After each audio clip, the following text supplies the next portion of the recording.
Hello, hello, hello. I don't know why I started the video super awkward like that. So in today's video, I need to catch up on what I've done and finished in my carpentry construction class. I just took the final for the construction lecture class, and it was just a lot of writing. Now thinking back, I'm just like, yeah, I got that wrong. And it was an open book test. But anyway, I'd like to first begin this video by updating you on one wonderful, wonderful tool that I purchased on Amazon Prime Day. I got myself a power drill, finally! This is a 20V Max DeWalt power drill. I don't know what else to say. It's half an inch, 13 millimeter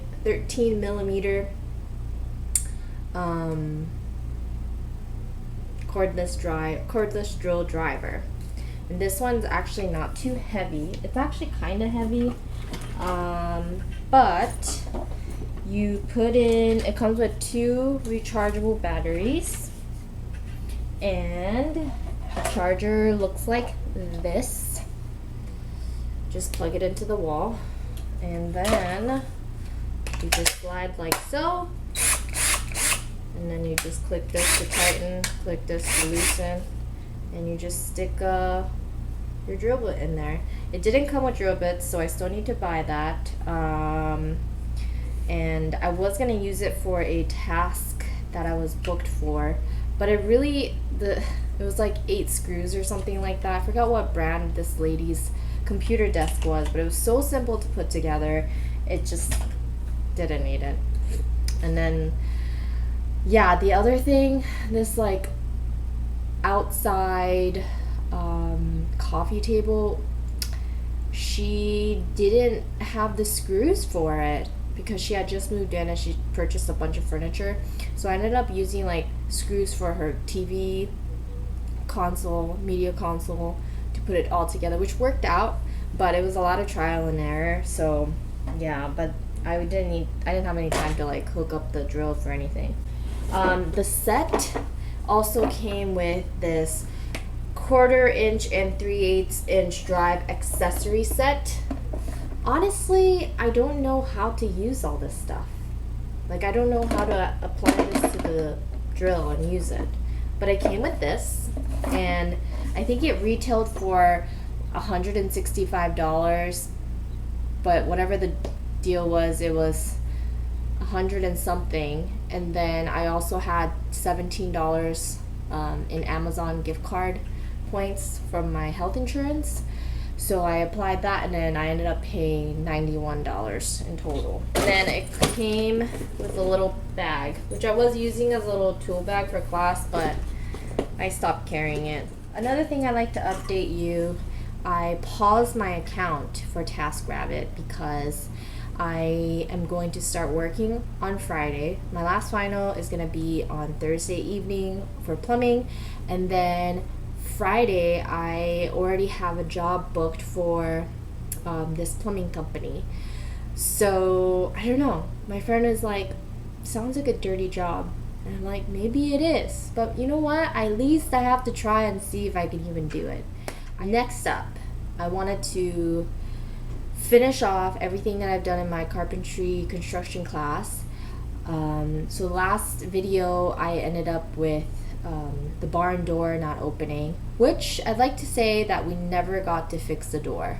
We know what went wrong. The hinges were not carved in, and the door hinge, the actual attachment, we put upside down. So we would know how to fix it, but we didn't have the chance to fix it. We went straight into building the roof, and we first attached the 6 feet by 3/4 inch ridge board, and we braced it up with temporary bracing, and then we added 2 end rafters to it. So we cut a ridge cut that touches the ridge board, and then we cut C-cuts. So we practiced cutting we practiced measuring and tracing the seat cut over and over.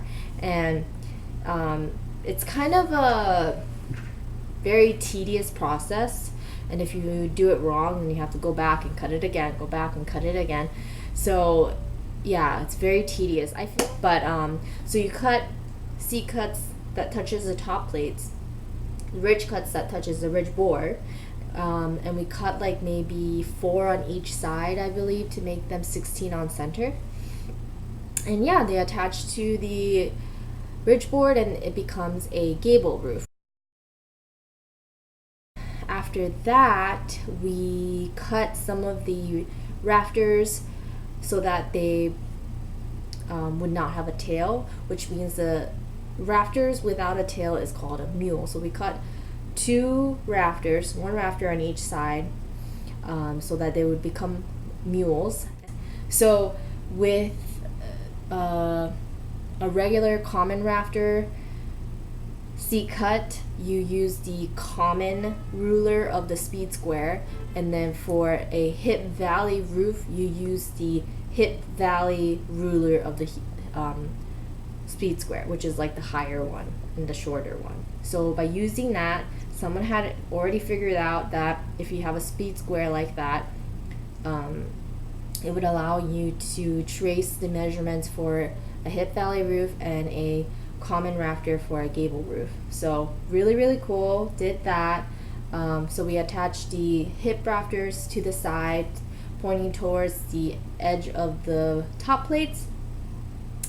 And I guess that was it for the hip valley roof. Oh, hip valley roofs also need to be supported by jack rafters.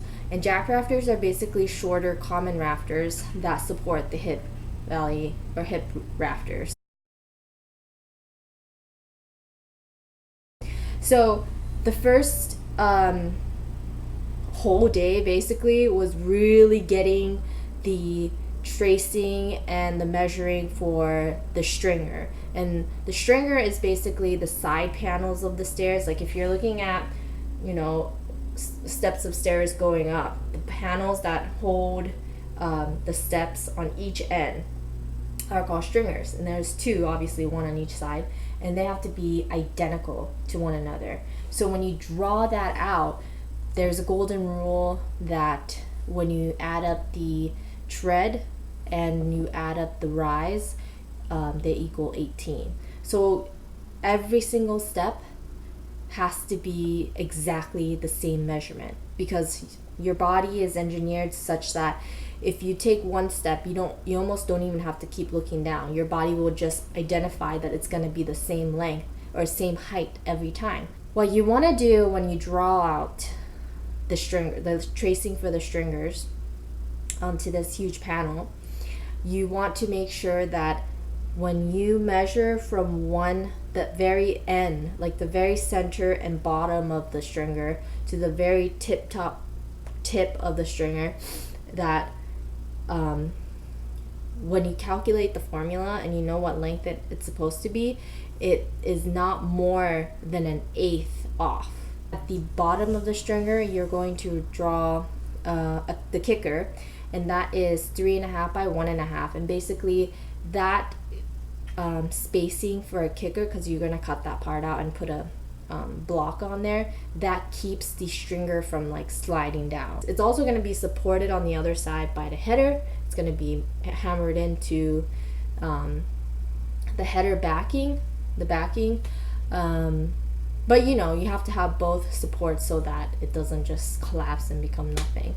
It also needs to have stiffeners underneath the stringer, which will lay underneath the treads to just kind of keep everything together. We used a panel saw, I believe, and it basically cuts it to the desired width every single time. So we used that to cut the treads exactly the same. We drilled some screws on each end of the steps, so two on each side, and then into the header for the very top step. And that was pretty much it. So anyway, thank you so much for watching. I post videos every Tuesday and Sunday, and I will see you in the next video.